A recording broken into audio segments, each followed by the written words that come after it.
रोकुना रे डोलिया भैया रे कहाँ रहवा। रोकुना रे डोलिया भैया रे कहाँ रहवा। नैहरावा कबहू ना छूटे। नैहरावा कबहू ना छूटे।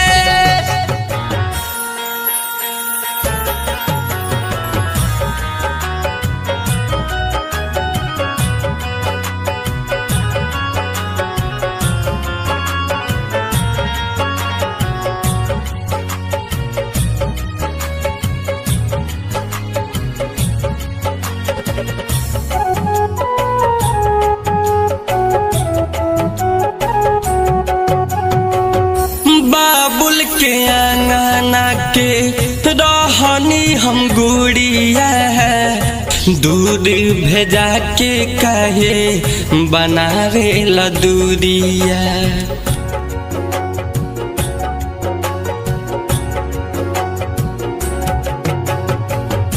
बाबुल के अंगना के रहनी हम गुड़िया।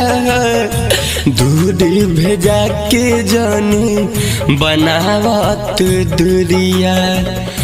दूर भेजा के जानी बनावत दूरिया।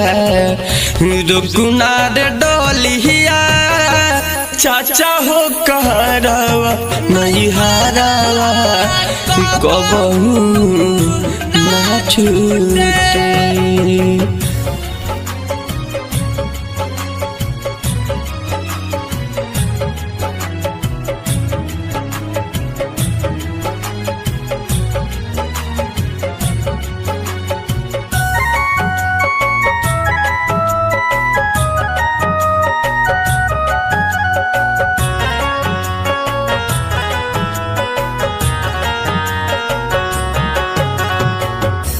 के कर देखब माई तुहर शिव चेहरा। हमर विदाई करबू होते सवेरा। हो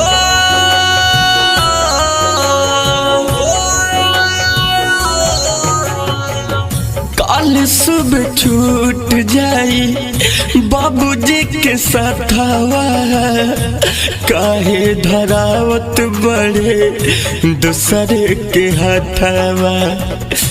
काहे धरावत बारे दूसरे के हाथवा।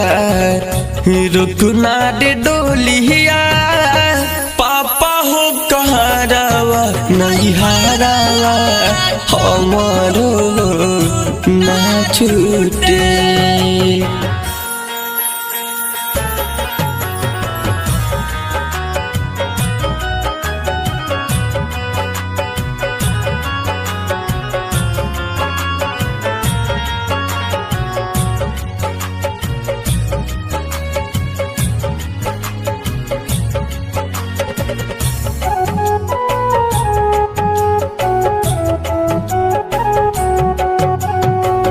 विदाई वाला तोड़ दो तू दुनिया के रीत हो। यह सोच सोच साहिल राजा गावे गीत हो।